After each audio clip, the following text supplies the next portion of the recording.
Welcome to Within the Frame, where we bring the most pressing issues across the globe into focus. I'm Kim Mok-yeon. South Korea and Mongolia are looking to take their relationship to the next level. During the first state visit by a South Korean president to Mongolia in 15 years, President Lee Jae-myung and President Ukhnaa pledged to usher in what they called a new golden era in bilateral ties.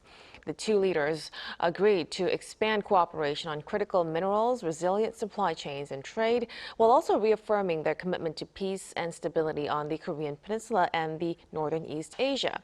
So to discuss what today's outcomes mean for Korea's diplomacy and economic strategy, we connect with Kim Yong-jin, professor at Sogang Business School. Welcome to the program.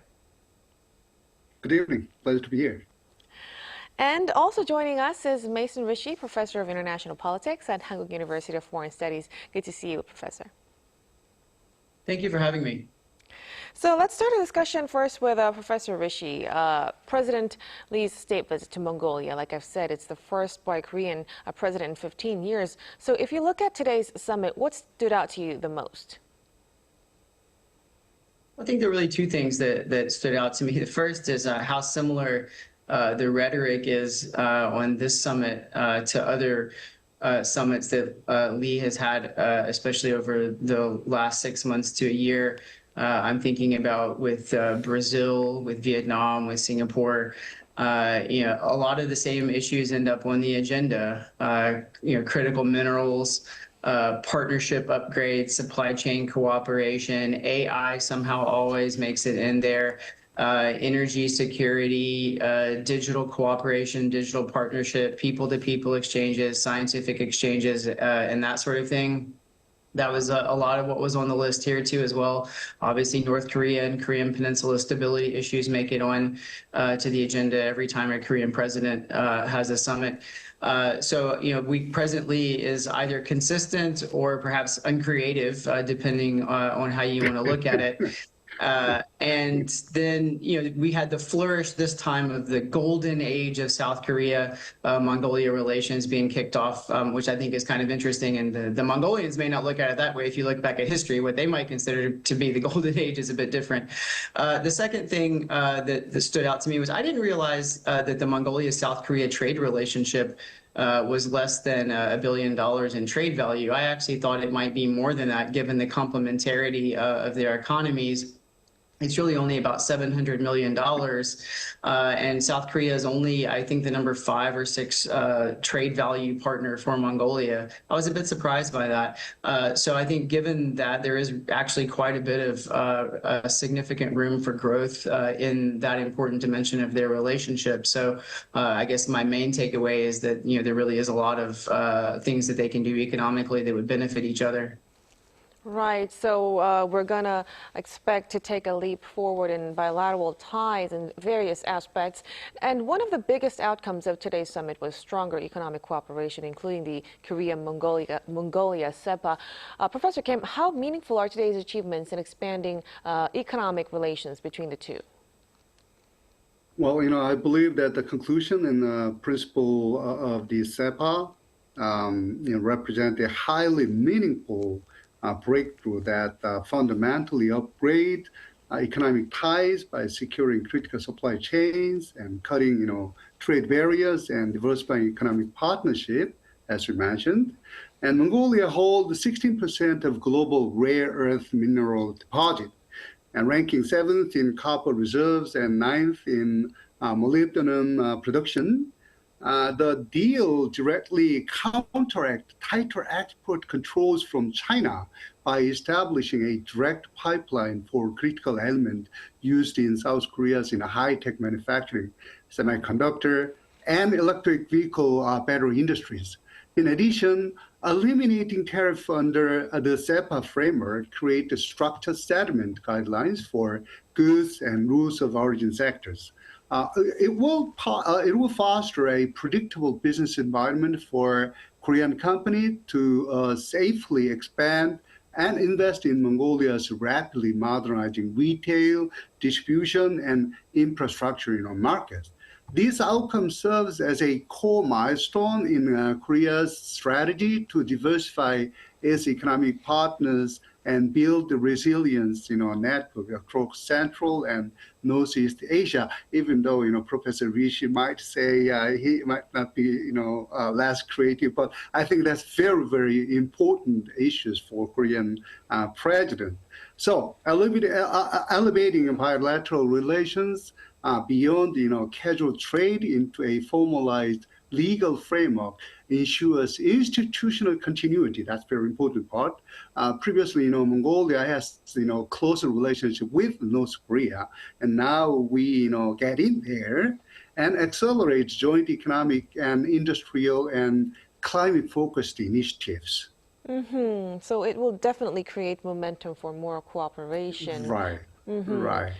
Now, if we stay with the economic aspect, critical minerals and supply chain cooperation have also become a major focus for both countries. So from an economic perspective, Professor, how significant is the progress made in this area during the visit? Well, from an economic perspective, the progress made during this, state visit is a monumental breakthrough, I believe. That shift to South Korea from a passive buyer to an active, structural partner in Mongolia's mineral wealth. Amid tightening Chinese export controls on rare earth elements, this visit directly serves South Korea's existential need to diversify its, advanced manufacturing inputs. South Korea currently relies heavily on China for critical minerals, securing Mongolia's massive deposit of copper, lithium, molybdenum, and rare earth elements provide a crucial buffer against the unilateral export bans. In addition, the timing aligns perfectly with the U.S.-led tax silica initiatives. The economic progress established a non-red supply chain, making South Korean high-tech export more compliant with Western regulatory framework.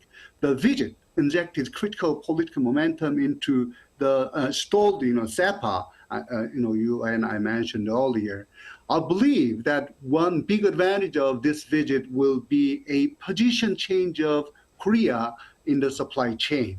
Instead of just buying raw materials, South Korea is introducing its advanced engineering to build the processing plant and refineries within Mongolia. This drastically reduces transportation cost and ensure highly purity input for Korean tech firms. So all in all, about the results of the latest agreements, we've seen more than dozens of MOUs. Professor Kim, which do you believe could have the greatest long-term impact for businesses in both countries?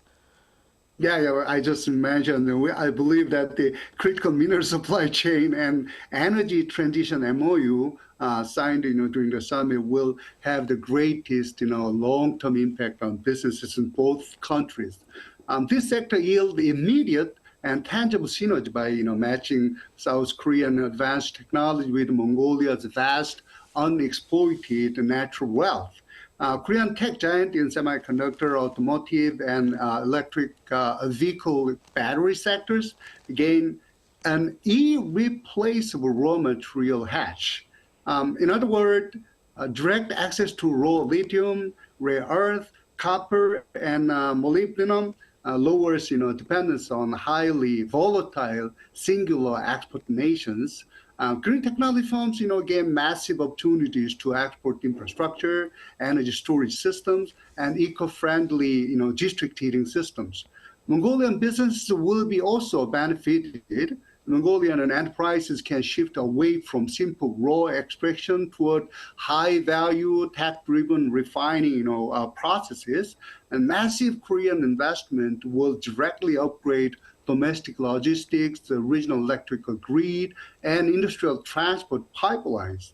And most importantly, I think the manpower is the most important part, right? Joint educational and industrial training roadmaps will build a highly skilled local tech and engineering workforce for future growth for both countries.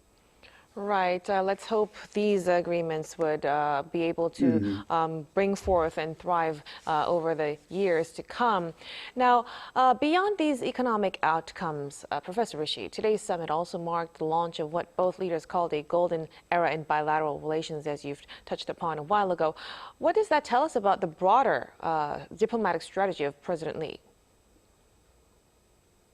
I think two things. The first is that President Lee's diplomatic strategy produces rhetoric that needs to be matched by execution after the glamour of the summits. You know, so many summits these days, not just Lee, to be fair, this is all over the world. We're seeing a sort of inflation of partnerships where partnerships are upgraded to strategic partnerships are upgraded to comprehensive strategic partnerships are upgraded to global comprehensive strategic partnerships, and so on and so forth. And now we have the golden age of Korea-Mongolia relations, and that's fine. But what really matters is delivery afterwards. And this is, the same with Lee's meetings with the leaders of Singapore and Brazil and Vietnam and other countries. What matters now is getting the administrative apparatus in Korea and in Mongolia to get the digital cooperation mechanism up and functioning, actually create the synergies on supply chains that Professor Kim was just talking about. Actively make sure from a government and a business side, on both sides of the equation, that the investment flows that are going into Mongolia to help support the critical mineral refineries and extraction process and processing, that actually is streamlined so that it can take place in a timely fashion. Really make the bureaucracy for student and scientific exchange easier so that these things can actually take place in a smoother fashion. And so the delivery afterwards, I think, is really one of the most important parts of this. The second thing is that we see Lee continuing with his middle and small power diplomacy to reduce the risks from great power competition. Again, that's sort of connected with what Professor Kim just said, regarding the risks that South Korea faces on critical minerals and resources, where you have China obviously as a problematic supplier, plus you have the U.S. Putting its pressure economically on South Korea as well. And it's notably the case that Lee has, I think, done an admirable job of reaching out to states that are middle powers and small powers, especially those that can meet specific types of needs on critical resources, AI development, energy security, and some of the other areas that Professor Kim just mentioned. Right, a very important point that you've made. We've seen Professor Kim also nod enthusiastically about agree. about the point that those agreements, it should be executed and put into action, and we're going to hope for that. But if we touch upon the diplomatic dimension continuously, Mongolia, it has long maintained ties with both North Korea and South Korea while pursuing its third neighbor policy. How does that make Mongolia an important diplomatic partner for Seoul? Yeah, so Mongolia is a potentially important and useful diplomatic partner for South Korea, especially in a South Korea, North Korea context. I was, weirdly enough, talking with my mother-in-law recently about Mongolia, and she said that she had a friend who worked there in the 1970s in Ulaanbaatar, and it sort of made me go back and think a little bit about some of the changes that we've seen in Mongolia, how it went from being, quite underdeveloped and economically in some sense forgotten, and also how it was stuck in between the Soviet Union and China, but obviously more aligned to the Soviet Union. And so didn't have relations with South Korea until 1990. And now, of course, it's becoming more developed. And its role between China and Russia means that it's really learned to navigate great power competition. So in some sense, is a sort of useful model for other countries. And of course, its diplomatic relations, starting with South Korea in 1990, means that it has obviously hugely significant diplomatic value for Seoul in its attempt to find all possible routes that it can reach out to Pyongyang, since Mongolia's status as a sort of multi-aligned agent makes it easier to talk between Pyongyang and Mongolia, which provides spillover benefits for what South Korea can learn about the way that the people in Pyongyang and the leaders in Pyongyang are thinking about the situation in North Korea and North-South relations more generally. Right. So as far as we know, the two leaders have confirmed their commitment to peace and stability in the Korean Peninsula. Then how meaningful is Mongolia's support, Professor Rishi, and what role can it realistically play in helping create conditions for renewed dialogue with Pyongyang? Yeah, so one of the things that happens every year in Mongolia in June is a large diplomatic gathering, what we call it sort of a Track 1.5 gathering. There's a lot of government people there, so officials, but also academics and think tank people and policy experts. This is called the Ulaanbaatar Dialogue. North Korea traditionally has a presence there, and this is used as a back channel for both academics and think tank people, but also government officials to be able to have contact with North Korea. That's still valuable. Obviously, if you think back to 2018, Ulaanbaatar was at one point floated as a potential site for a Trump-Kim meeting. It ended up being Singapore, but I think the fact that Mongolia has this kind of neutrality in a certain sense speaks well for its diplomatic role. The North Koreans, the Mongolians are part of what's called a nuclear weapon-free zone, so they also serve as a kind of a model for denuclearization. And so in that sense, they're a kind of a value agent that South Korea can look to. However, all that being said, the fact of the matter is, North Korea isn't particularly interested in dialogue at the moment. And until North Korea is ready for dialogue with the South or with the U.S., the role that Mongolia can play in any way facilitating or as a back channel for diplomacy is going to be extremely limited. Right. So finding the ultimate key to renewed dialogue between the two Koreas must be the priority. But beyond today's agreements, Professor Kim, you've mentioned a while ago that the trade relationship has evolved from a passive buyer to a trade partner. What more can be done to maintain this kind of better trading relationship? The long-term relationship, right? Mm-hmm.